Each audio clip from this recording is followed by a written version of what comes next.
Hi, folks. You are watching and listening to a very special edition of Tequila Aficionado's Open Bar. I'm Mike Morales in Southern California. That young man joining me today is. Hey guys, this is Carlos Soto, also right now in Southern California, in LA. And Carlos, if you don't know who he is, Carlos is the CEO of Nosotros Tequila and now Mezcal. Uh, Carlos was nice enough to have us invited to when we last Thursday, when we see this, folks, you won't even realize how far this is out. But we had a really great time at your HQ near Venice Beach. And it was a really interesting event because it was kind of like an open mic night or for comedy, which is a real cool thing. And it happened in your office, and you do this like quarterly. Now, to be fair, I've met you. We met Carlos and PJ at the Mammoth Margarita Festival, and this was probably about 5 years ago. It was our first visit. We were living in Texas, and we were on the road, kind of barnstorming. And one of our senior tasters said, "Mike, you have to come to see this event." I said, "Sure, let's plan it on the route." And we met, the proprietors of Gomez's, which is a Russ, who is also the guy who puts together the Mammoth Margarita Festival, and it's huge, folks. If you have not been to it, you really need to go. And so Russ, the owner, we met with him the night before. We got there the night before, we camped out, and Russ says, "You've got to meet these two young guys who have a really great story. They're a fun crew." So when the next day, we made it a point to swing on by, and we met you, Carlos, and we talked with you briefly, but it was just loud, and we were trying to mic you up a little bit, and it was crazy. It was a crazy event. There was a lot of tequila being passed around, I'll say that. Yeah, a lot of t-shirts, a lot of tchotchkes and t-shirts. And anyway, you have a very unique story, so I'm going to leave the storytelling to you. How did you seem very young to be a CEO, and you were even younger then, 5 years ago. How did you guys, why tequila? Why couldn't you have done something else? Because it's a very unique story, folks. You got to listen to this. So first of all, when you started this, you were still in college, correct? Yeah. So I'm originally from Costa Rica. I was born and raised over there, and I got lucky, man. I got a scholarship to come study out here in the U.S., and it was a great experience. I learned a lot about business, a lot of American culture. Didn't really know a lot of even English. Like that was a starting point to really kind of start getting better at it. But one thing I discovered over here was tequila and mezcal and overall agave spirits. Obviously, I think the influence that Mexico has in California, both from a culinary and a cultural standpoint, is remarkable. And it really became my drink of choice. And funny enough, Nosotros started out as a school project. I was taking this class that focused a lot on pitching business ideas. And I remember very vividly, our professor grabbed this phone and was like, "Guys, forget about your phone for a little bit." This was in 2015, and everyone was pitching, "I want to do the Uber this, Uber that." So he was like, "Guys, put your phone away, look around you, see what's happening, and pitch something that has nothing to do with technology." And we had to pitch that after the weekend, and I went out. I sat with some friends, and I was drinking tequila at a bar, and for the first time, I really paid attention to how many people were coming up to the bar and ordering tequila in different shapes or forms. Right? It was either you're drinking on the rocks, you're drinking margaritas, you're drinking palomas, at shots, a little bit of everything. And it was really interesting to me because I saw that there was a complete disassociation in terms of the brands on the shelf and what I deemed those brands to be, and the people that were drinking, right? Like there's our generation, like the millennial generation, there's a little bit more younger people going towards, and bear in mind, this is 2015, before every celebrity and their mother had a tequila brand. So a little bit of a different landscape. Just slightly. I mean, you were like right at the apex, right before the whole thing went bananas. It's crazy, man. Now, we talk about it, and even a brand that's like as big. I think, and those guys, they were the first ones to really knock it out of the park, which was Casamigos. Even then, they were starting to do that type of stuff. Like the brand was there, but it wasn't nearly what it's become. And it was just really interesting. You know, the brands you would see on the shelf for the most part, obviously some bars had better back bars than others, but for the most part would be like Herradura, Patron. You saw a little bit of Fortaleza here and there, and a little bit of obviously Don Julio everywhere. But it seemed like there was a little bit of a disconnect there. So I thought to myself that there was an opportunity there to do a brand that would be a little bit more youthful, a little bit more focused on sustainability. You know, reading a little bit about the waste and all the different things that happen with our industry, especially with the big brands. You know, that's been a key core component of our brand for a long time. So it was a big part of the pitch. And then a few weeks went by. I ended up going down to Mexico. I visited a bunch of different distilleries to really understand how it went, visited some farms. Spanish being my first language helped a lot in this whole process. Met a family that, you know, they've been in the industry for a long time. And I sat down with them and started working on creating a taste profile. They were generally the only ones that I was able to sit down and work. And, you know, I was 21 years old. I had just turned 22 actually. That when I went down for the first time, and grabbed my savings to do a couple of things over there, and then brought back some samples. We did some tastings with friends, and there was one sample that absolutely everyone loved. That really became like the main. You know, there was like overwhelming majority of every blind tasting we did. It was this specific Blanco everyone loved. Obviously, at the point we only had our Blanco.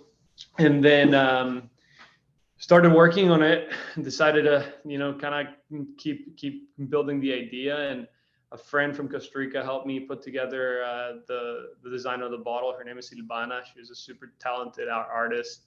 And in May of 2016, when I was graduating, it really came down to figuring out if this was going to be a path or just a, you know, side project. So I went to Bank of America over here in Westchester. I took a $1,000 loan. It was the most I could get with my credit card at the time. And it was just enough to get, you know, the first batch of production for Nosotros and get things going, and started my visa application process. Still, obviously, not being an American, that takes a while. And it was just enough to make the first little batch and started doing it on the side. Sold our first bottle in January 2017. And then in May of 2017, we ended up winning the San Francisco World Spirit Competition, which was pretty crazy. They gave us double gold, best tequila blanco of the show, and best tequila of the show across all categories. It was crazy, very unexpected too. But it was just enough that it gave us that outside validation that I think we needed. Obviously, being very young and trying to go into places, telling people that we had a product of quality was difficult.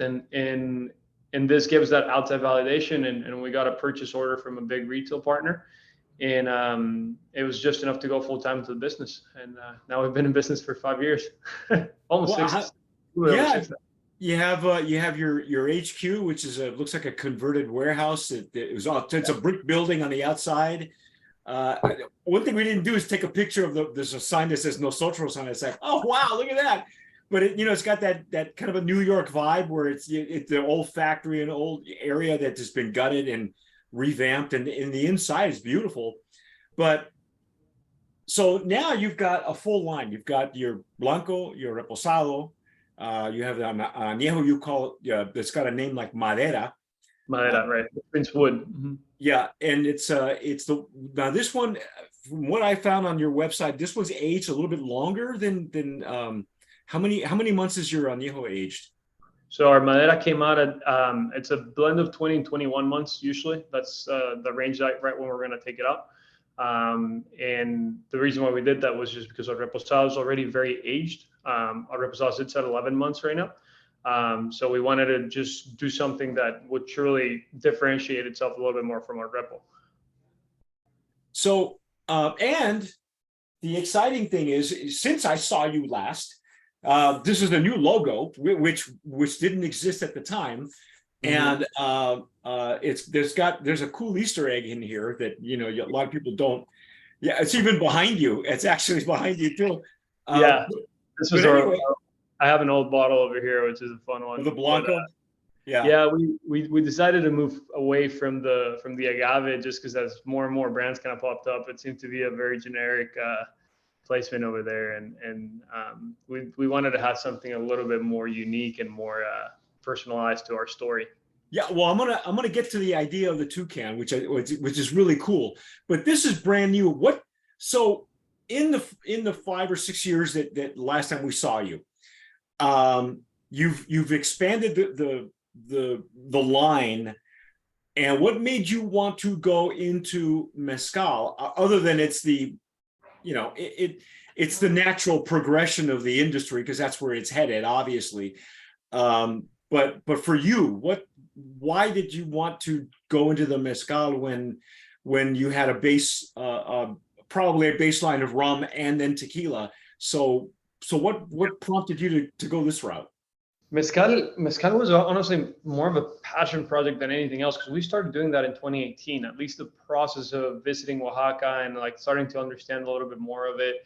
I think from a market standpoint, it's still tiny compared to what tequila does, right? Like it's if you look at even the overall market here in the U.S., there's no comparison point. Like mezcal is a very, very small niche industry that the vast majority of people still only know it as the smoky cousin of tequila. That's the extent of what they know, right? Yeah. So there's a lot of education there that still needs to happen, and we don't have the resources to be that educational brand that's going to bring mezcal to the mainstream. Likely that's going to be a larger company, some conglomerate or something that really focuses on growing that. But for us, it started out as a passion project until this day. It truly is, because it's a very small production and every batch that we do is very different, right? Like every batch that we do now has the date when it was made. And that adds a little bit because there's variance in between like the taste profiles that you'll get and everything. So what is our goal with Nosotros? Our goal with Nosotros is to have really, really good products as a baseline that people can expect and consume on a regular basis, but also to be able to do certain things that we feel very passionate about or fun things that may be a little bit different in the industry. And we want to try and do that in both tequila and mezcal and just create stuff that are memorable and people are really going to enjoy. In the mezcal side of things, at a personal level, what I like, what I really love about it is, in the first few visits in Oaxaca, I was blown away by the amount of taste profiles that you can truly create with mezcal. The fact that there are so many varieties of agaves, that so many of them are endemic of different regions, right? The growing natures of it, the wild agaves, like for example, in our mezcal, it's a blend of an espadín and a toala. Right. And the toala, for example, is a wild agave.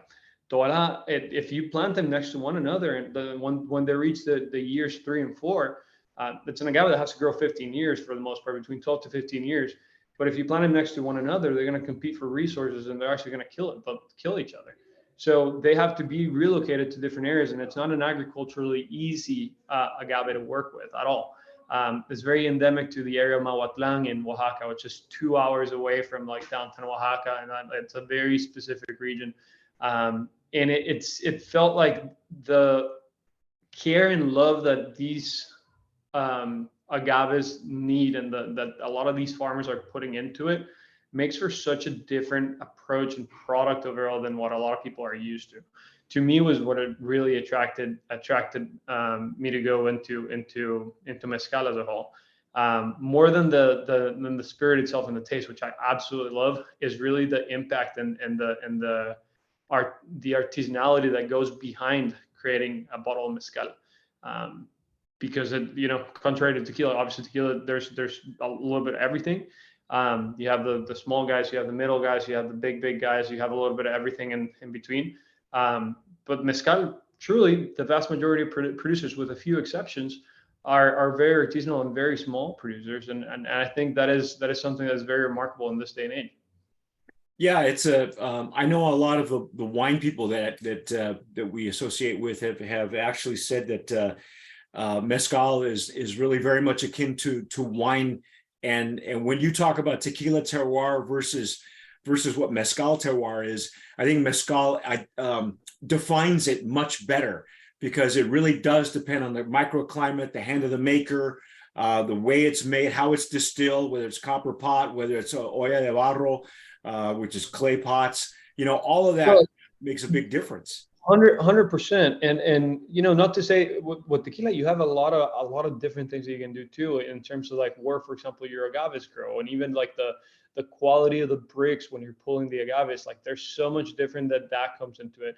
And it's interesting to me because a lot of our industry, people talk so much about distillation and yada yada yada, and obviously it's a key component, but the magic's always in the fermentation. And the fermentation is where you're making the alcohol. Like that is the key component. Yep. That's where the magic happens, man.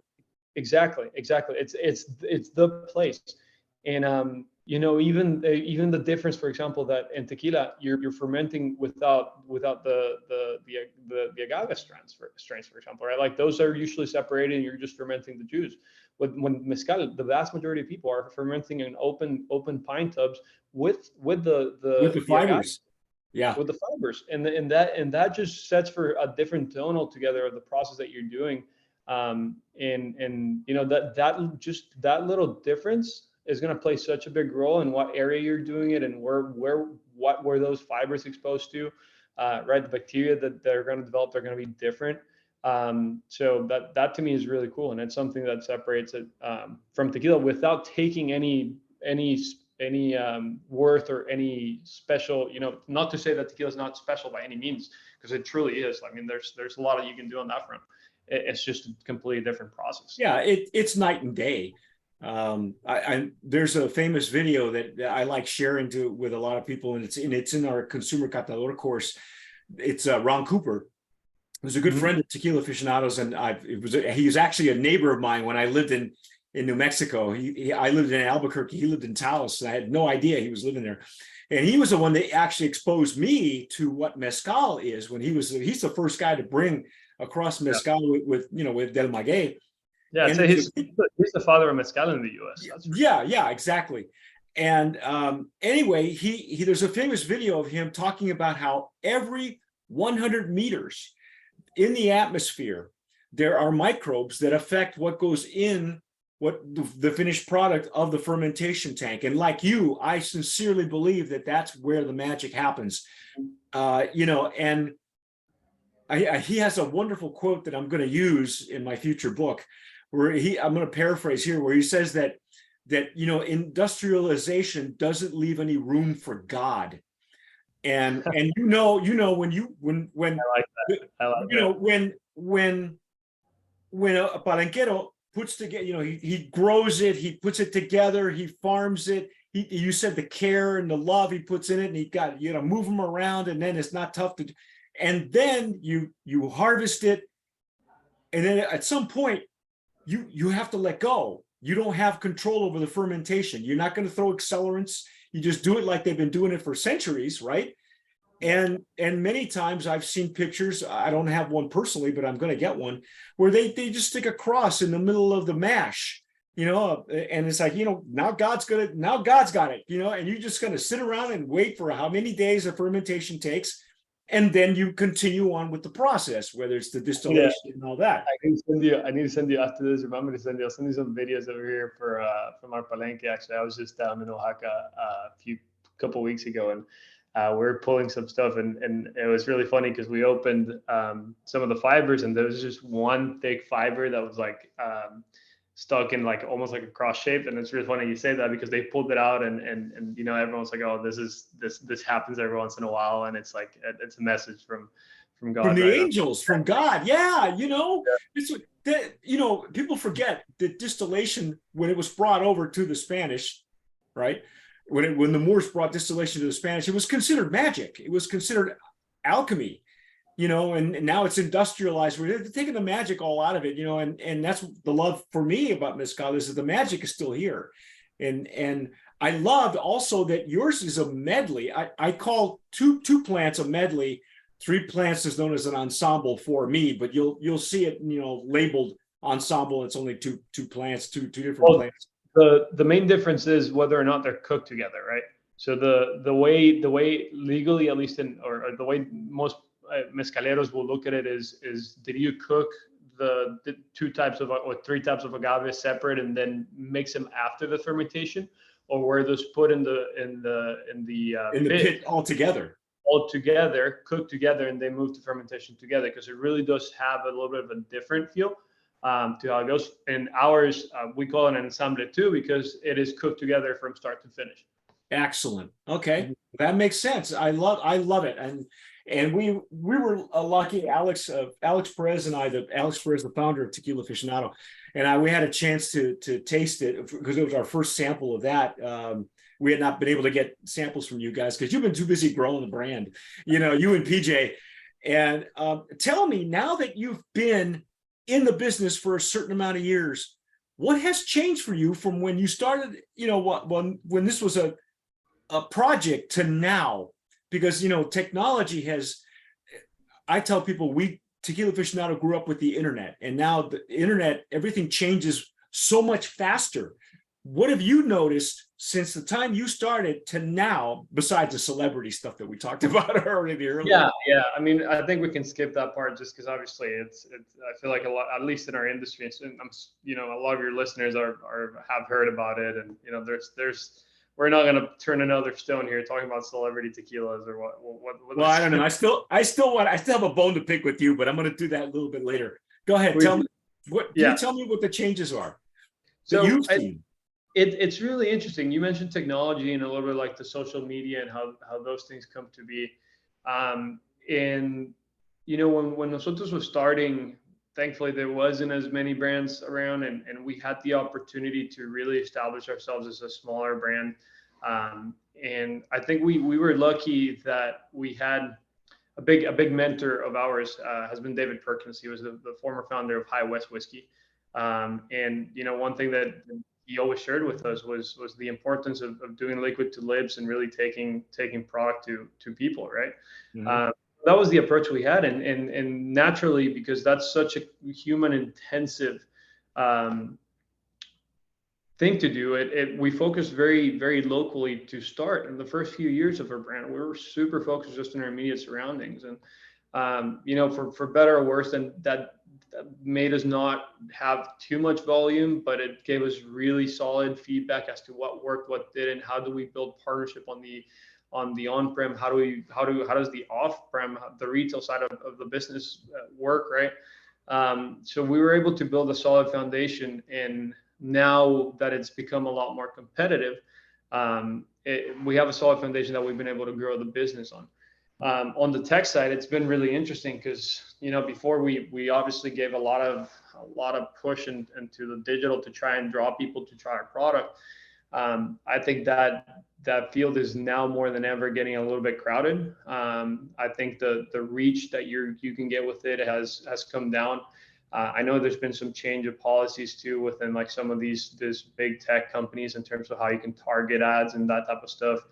And I do think the consumer overall, at least the world that we operate in, enjoys a little bit more an analog experience. We spend so much time in front of our computers, in front of our phones, that when we're able to create these analog experiences, with whether it's through a parrot dinner or whether it's through just a good, remarkable conversation about our industry, about what we're doing, or even doing a tasting that feels different, a cocktail class, the list goes on and on and on as to all the different experiences. I think that resonates a lot more, and that's really been the focus for us this last year. The challenge, obviously, it's a very hard to scale a strategy, but I think it goes a long way in terms of building things. And that's, you came to our comedy night, like, why are we doing stuff like that?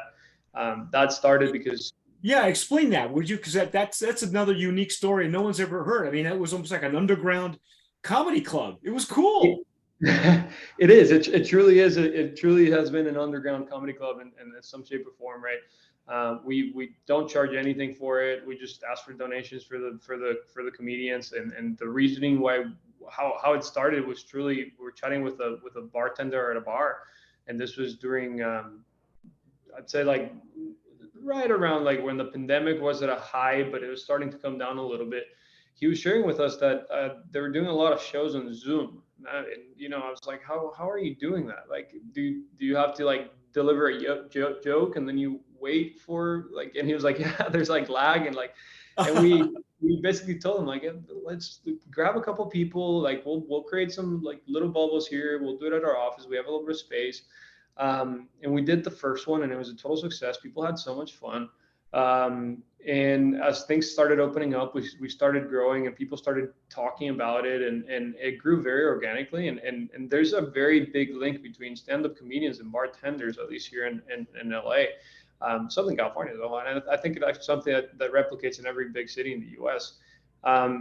So it's been really cool building a relationship with the people that really make our brand move. I think that's a whole nother conversation. Here in the U.S., the bartenders are really the ones that are the tastemakers and the people that are able to tell people what they like and what they don't. And building a bridge with that community has been outstanding, and doing it through laughter and comedy. It's cool, especially in a time where I think everyone's walking on eggshells when it comes to comedy. Yeah, well, yeah, you're either being erased or the pandemic. Now people couldn't get together anymore. And what I noticed was the age, the different ages that you had at your show. They run the gamut from people your age, older guys like us. We were probably the oldest guys in the room, but comedy's comedy. And if you love comedy, the guy, and every comedian that was there really killed it. I mean, there wasn't at least in this show, I'm sure they go out there to practice their the new jokes. I mean, it's a great place to practice your new material, right? Like it's a private thing.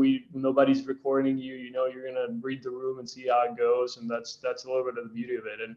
And like much like mezcal making or tequila making, it is an art, and people, it's something you need to practice, and something that sometimes goes well and sometimes it doesn't. And that's the I think the entropy that comes with it. Yeah, it was at that night they all killed it. There wasn't a bad joke in the whole sets. And it was very unique. Obviously every comic brings his own style to the stage. So it was very fun. It was fun, and I would recommend to anybody who gets an invitation from Nosotros, because it's an invite thing. I was also impressed you had food out front, obviously, because if you're going to have booze on the inside, you're got to have some food. And LA is not short of any street tacos or any type of cuisine you want. And this happens quarterly. Is that am I correct in assuming this, or what? It's kind of whenever it happens that we run it. To be honest, it just depends on scheduling and how it goes, and that we don't really have a set stage. It's been very organic in the way it kind of happens, and every once in a while we'll have like, oh, we have these people that are interested in coming in, and we're like, okay, let's try and see if we can find a date, type of thing. It's at the end of the day, we're a brand to kind of, you talked a little bit about the food, and like we're a brand that, we're not a brand that you're going to find in a club with flares and like we're not going to be spending a lot of money on that in that world, trying to make it big on that side. Our motto for this year, in terms of marketing, is drink less, drink better. Really trying to follow a little bit of the trends that we've seen in the market, where people are actually gravitating towards higher end products and trying to learn a little bit more what they're doing, taking care of their bodies, type of thing. So we're trying to create a really balanced and just overall like special experience where, if you're drinking a bottle of Nosotros, the goal is that's the event. That's the experience that you're getting out of it. And it truly is at the heart of our brand and what we're trying to do, and continuing to do something like this it goes very well, because it's an opportunity to connect with people. And at the end of the day, drinking is a social experiment. It's lowering your guard, connecting with other people, meeting new people, and it's a great opportunity to mingle and meet people that you may not cross pathways in life. Like you mentioned, you have a little bit of everything in terms of ages and whatnot, and that part is very enjoyable. Yeah. Now I wanted to get to just to focus a little bit on the celebrity thing. Mhm. I was surprised when during the last 5-6 years that in that time Elon Musk made a joke on Twitter before he owned Twitter that he wanted to come up with his own tequila, right? To call it Tesla Tequila or something, and even I was interviewed about that by the Verge, I believe. Everybody wanted to know what we all thought about all that, and then come to find out there was finally Tesla Tequila came out. How did you guys get involved with Elon Musk? Because the cool part is I didn't notice this until I actually saw the label of the bottle, because the bottles were so popular they flew off they weren't even on the shelf. They were online only, and anybody who follows Tesla could get one.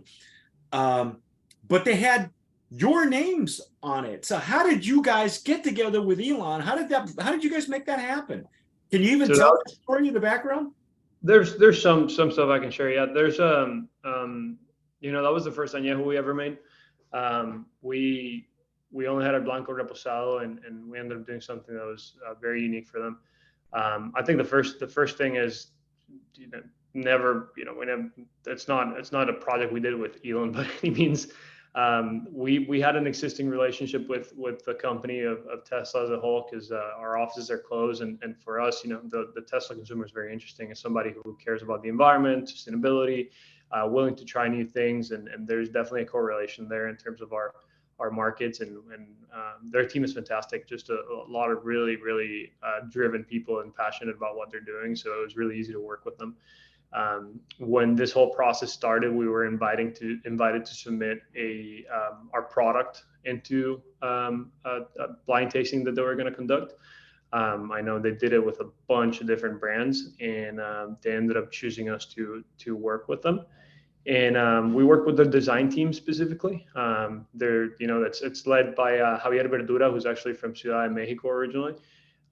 He is a super, super talented designer, and actually the guy who makes all the cars and whatnot. And if you're familiar with their brand as a whole, they love doing these little like drops of limited releases of things, right? It could be booze, it could be all the way down. I know they've done, I think there was a flamethrower there. There was a Yeah, there's some really unusual products that they just yeah, surfboards. They've done surfboards. They've done hats. They've done a lot of different stuff. Even like I think they had like mini ATVs that they were doing for a little bit. yeah, And yeah. but it was a really cool experience just working with a company of that size, and that creative ability. They designed this gorgeous bottle, and when this whole process was happening, it was originally going to be our reposado, and we told them like, hey, like, if you guys are doing this, let us do something special for you guys, and we're going to see what we can do. So we did some tastings with them and started working in it, and then we landed on an añejo that was a complete success.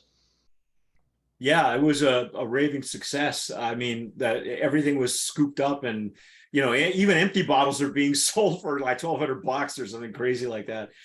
That I wanted to get to the logo. There's a particular foundation that I think that you're supporting as well. There's a reason for the toucan. If a lot of folks don't know that, and I've been to Costa Rica, I told you about that trip. If you've ever seen a real toucan fly, they're funny because they actually do have a huge beak and little tiny wings. And if you see them, Costa Rica and Nicaragua have a lot of river channels, and you'll, depending on where you're at, you'll see these birds fly across the river from one tree to another. But a toucan, because his beak is so heavy, he's got to fly up and then let the weight of his beak carry him down across to the other tree across the river. But I love that logo, and there's a little Easter egg that maybe you guys can see. But what's your foundation all about? What's that about? Explain that to me.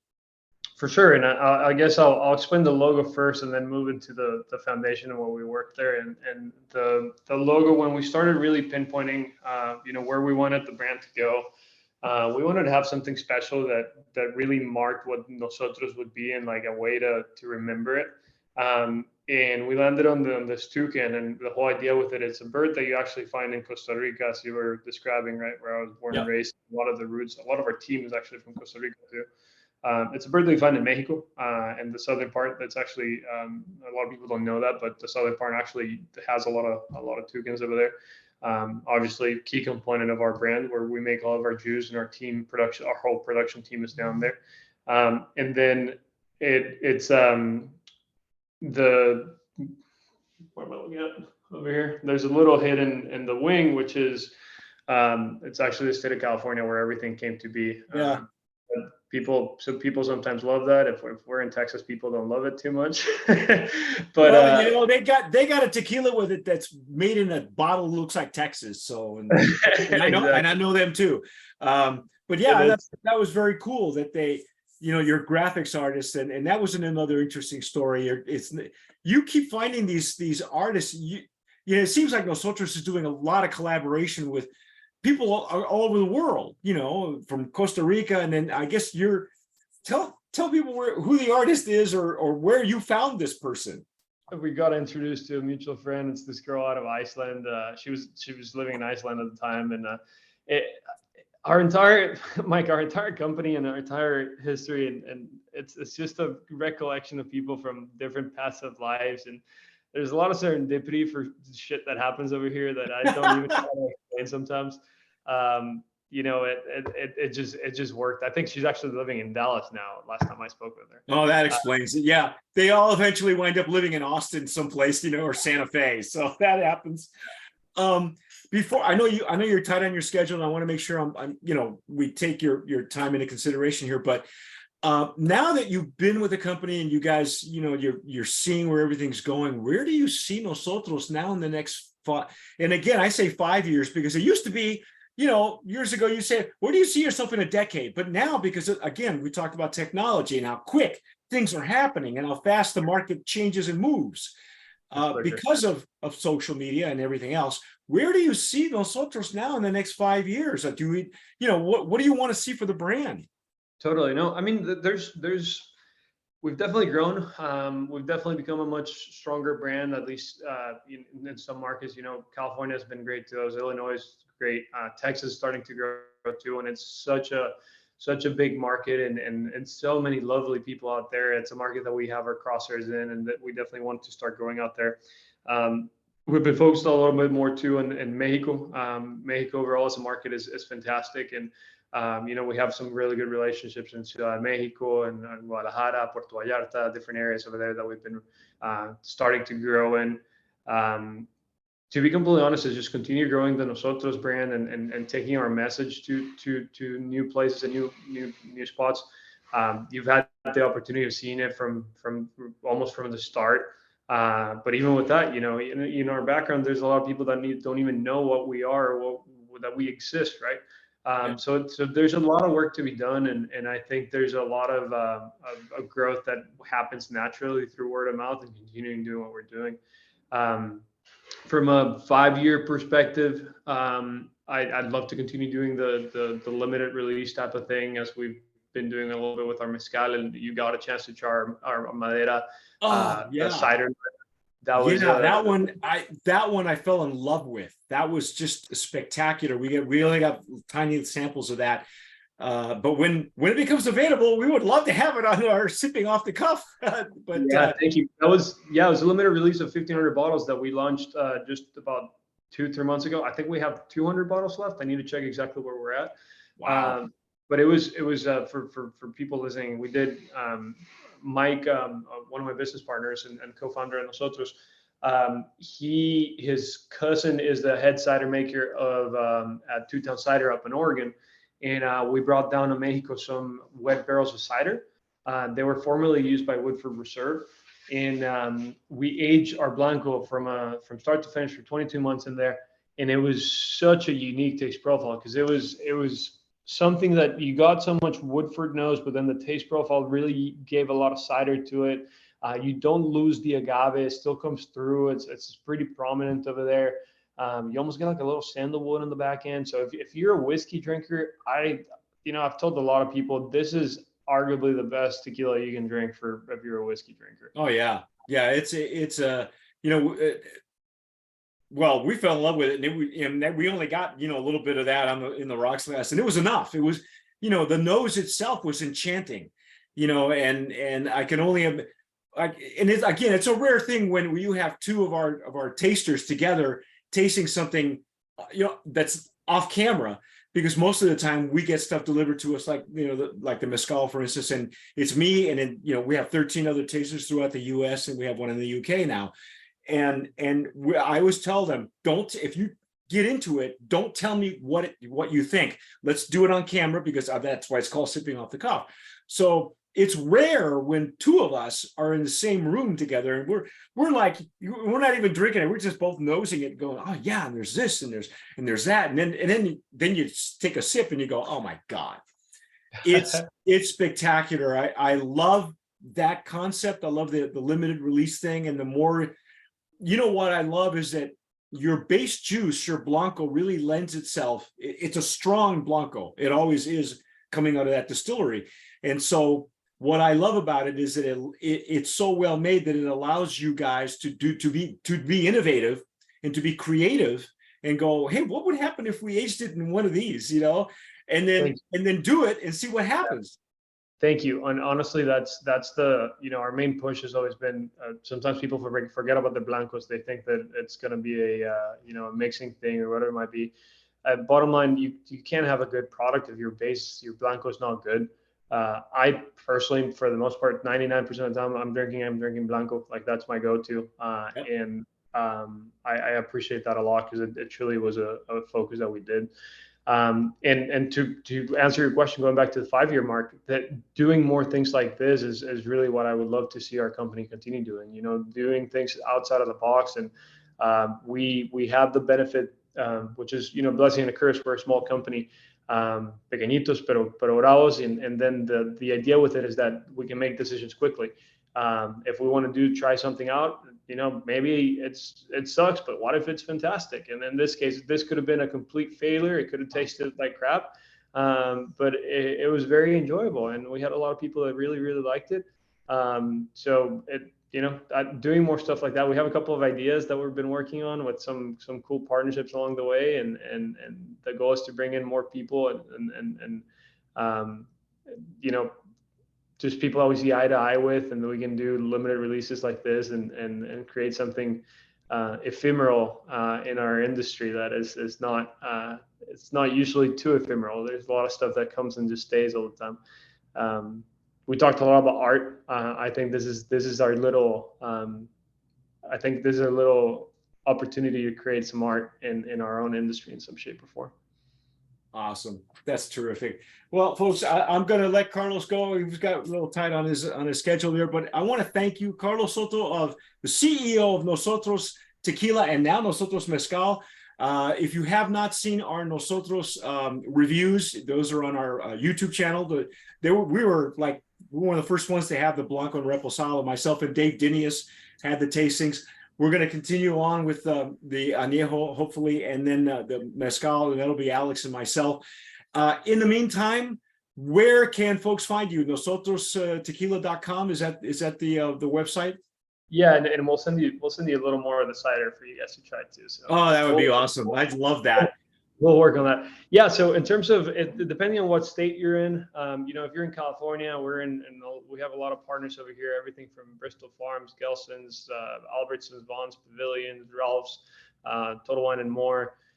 Illinois, you can find us in Binny's. Same in Texas, Total Wine and More. Florida, we're in Total Wine and More over there too. And if you're in some of the markets that we're not in, feel free to go to our website and check us out at nosotrostequila.com. We have a little shop over there. We ship to a decent amount of states, so you can check it over there. And if anything, that it goes a really long way for us. We put a lot of love into this. And Mike, just want to say thank you, man. And it's always an opportunity to chat with you, and I really appreciate it. As an immigrant in this country, it's something that I really appreciate about the U.S. That there's always a lot of people that are rooting for the underdog, and give space for small business to come out and flourish. And it means the world to me to be able to chat a little bit with you.